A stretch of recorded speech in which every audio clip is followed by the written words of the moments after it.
Welcome back to another episode of the Seattle Sports Show, where we love Seattle pro sports. I'm your host, Mikey, and we are here to bring you another Seahawks 7 round mock draft. This is going to be number 11. Okay, this is 11.0. So we've done a handful of these already. If you've caught on by now, yeah, not every single one of these is going to be super realistic. Not every single one of these is going to turn out well for the Seahawks, and some of them are going to turn out quite well.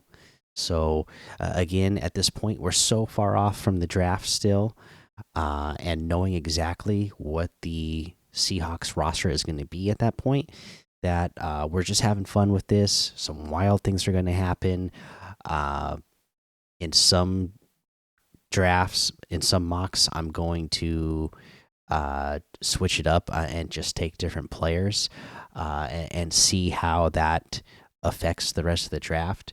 Again, when we get a couple of days out from the actual draft, then I will do a few of these where we try to go full realistic with how we want the Seahawks to play the draft out. But for now, we're just having fun with it. Wild things can happen, including trades. And I've gotten comments on a few of these mocks saying how, oh well, that's too many trades, that would never happen. I invite you to go to Seahawks.com. They have an all-time trade history page on the website, so you can look at every single trade on every single day of the draft, or just trades made throughout history for the team. And just look at 2019 here. As I'm scrolling down, and you're going to see so many dates during the draft: 425, 425, 425, 426, 426, 426, 27, 27. I mean, just 29. All of these are from the draft. Okay, so if you're saying I'm doing too many trades in one of these mock drafts, I invite you to go to the website and just see throughout history how many trades are made by teams during the draft by a single team, and how sometimes during a single round of a draft, a team like the Seahawks could trade back multiple times, 2 3 times even. In a single round you could be trading back and accruing picks. You know you sometimes you accrue up to 14 or 15 picks in a single draft, when normally you'd only have 7 if you were picking with just the amount of picks that you would normally get in a normal year. So just kind of keep that in mind. I know some of this seems pretty wild, and some of it is wild, which is okay right now because, again, we're having fun with this. But as wild as some of this seems that I've been doing, some of it is still not as wild as what has actually happened in real life during Seahawks drafts. So with that said, let's get into this mock draft now. This is gonna be 12.0, I guess. And the thing for me heading into this one of the things that I was most excited about happening is that we did see Drew Lock definitively leave the team. He signed with the Giants on a 1 year deal. That means we need a backup quarterback now.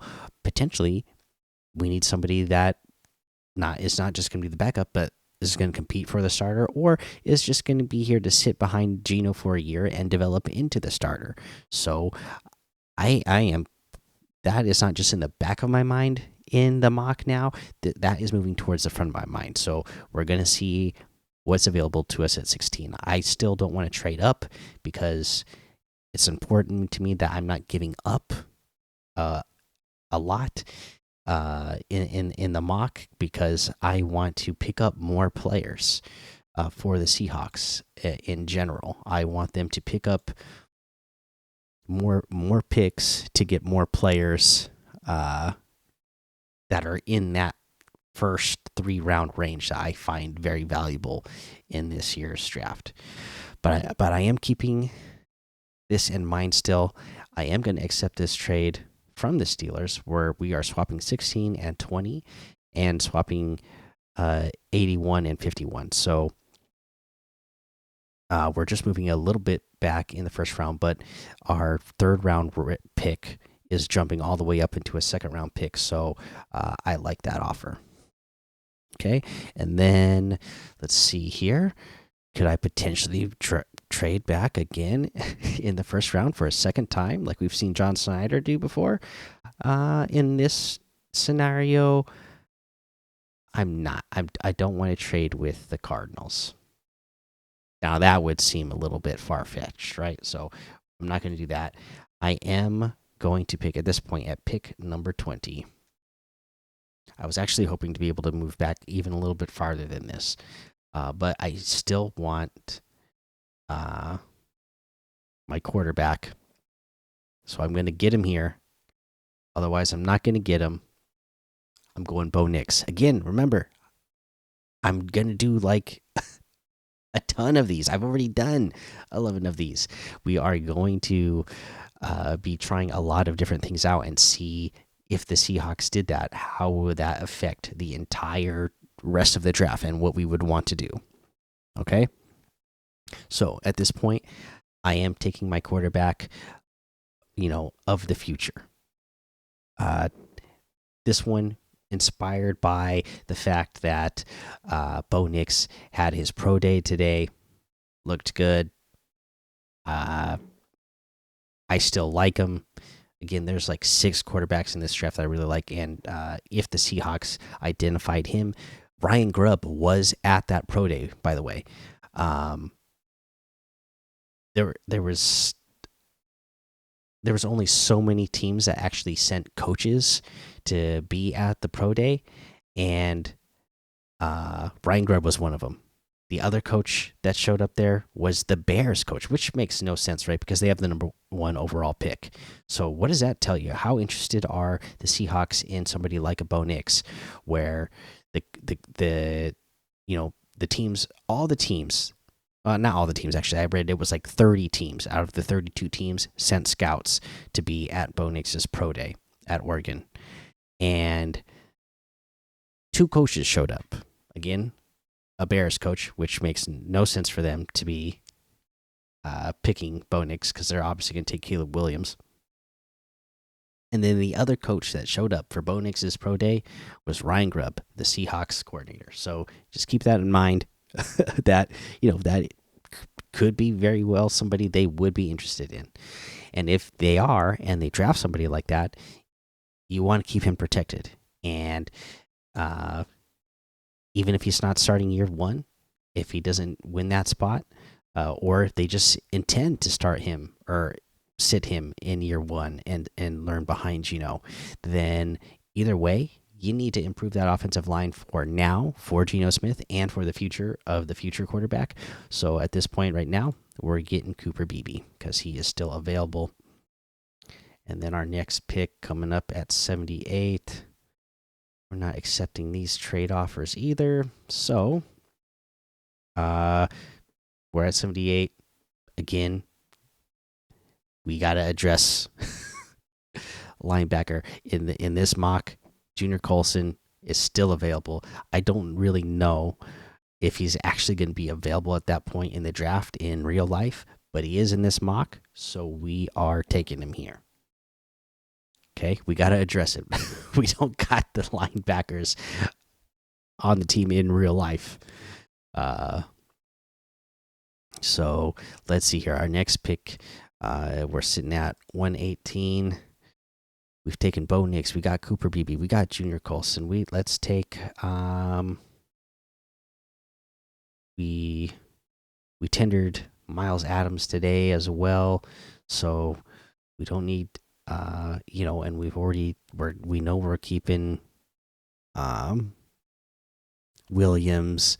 We're keeping Jones. Um, Defensive line not as big of that need. So for what's here at 118, I am going to take.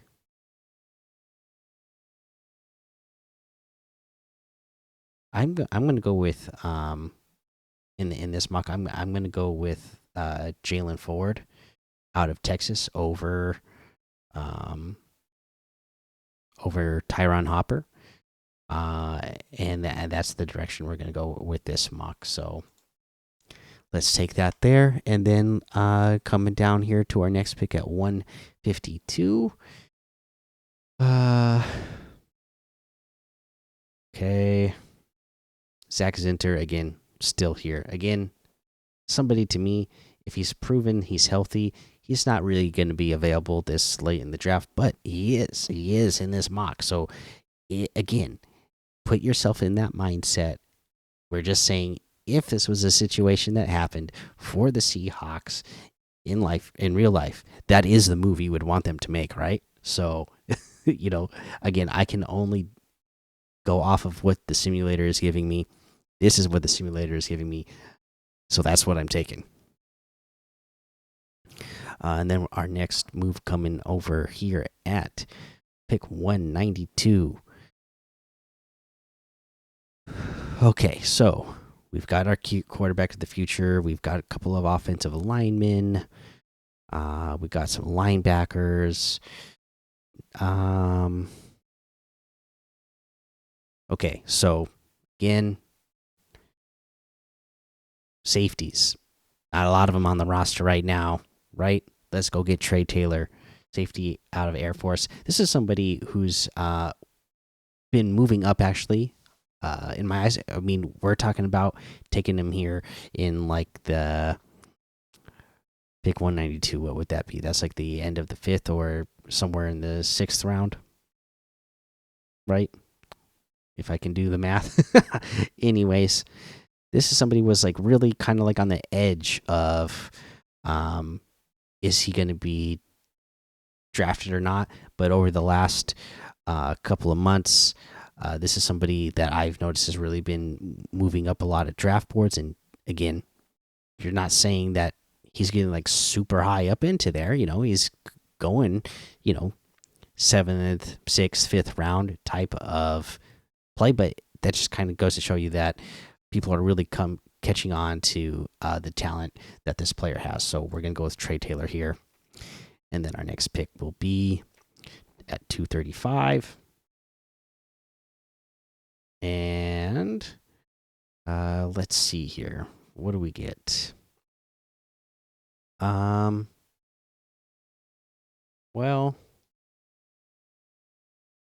based off of what we got here, why not? You have two Michigan centers fighting it out to be your center next year, Drake Nugent, Olu Oluwatimi.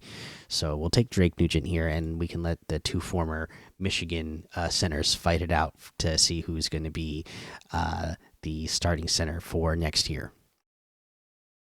Okay, so here is the results of our mock draft. We got Bo Nix. We traded back a little bit, got Bo Nix still, and again, just watching the accuracy that he has, the athletic ability he has, I don't think he would be a bad choice at all for the Seahawks. Again, for me in this draft, I really love Caleb Williams, Jaden Daniels, Drake May, JJ McCarthy, Bo Nix, and Michael Penix. Those are like my 6 guys that I identified before the season even started. I was like, those 6 guys, they're going to be something. And sure enough, they all were. And they're all 6 guys now, still today, that I say, if the Seahawks ended up with any one of those 6 guys, I would be ecstatic and I would be excited to see their development and see what they do for the Seahawks going forward. Not every one of these 6 guys is going to work out. Some of them are going to fail in the NFL, but um, all six of them have the type of potential that I would like to see the Seahawks go after. So if they end up with one of them, I'll be pretty happy no matter which one it is. And then again, at that point, you got to protect him. So you got to get Cooper Beebe. We don't have any linebackers to speak of on the roster right now. So we had to go get Junior Colson and Jalen Forward. Still got to, you know, beef up the line. So then we got Zach Zinter, Trey Taylor, again, somebody who's just been moving up and showed that he could be, again, versatile in that safety position, which you need in that Mike McDonald system. And then we're getting Drake Nugent, again, getting some more competition and depth on that offensive line. There it is. Let me know what you think. What would you grade this draft? A, B, C, D, F. Put it in the comments and let me know what you think of that. Again, just put yourself in the mindset that this is what not this isn't even exactly what I'm saying I would do. I'm just playing out a scenario. I'm saying, what if we see the Seahawks pick Bo Nix first in the draft? I'm not saying that's exactly what I would do, or this is exactly how I would play this trade out or anything. We're doing a ton of these. Again, this is already number 12, so we're testing things out, trying things out, and then we're kind of reacting to it. So let me know what you would think of this one in the comments. How would you feel if the Seahawks actually did? Try to put yourself in that mindset that I'm not actually doing it. That yes, I am playing out this scenario, but try to put your mindset like, hey, I am actually sitting down in front of the TV. I'm watching the draft play out. This is what happened with the Seahawks. Would we be happy with that? Don't say, try not to think of it as like, oh, I'm not happy with the way this YouTuber played out this mock draft. What was he thinking? He was an idiot taking this player or making this trade. I'm not trying to really do it from the mindset of like, hey, every single one of these we're going to do, because we're going to do dozens of them before we get to the actual draft. Not every single one of these is going to be exactly what I think they should actually do.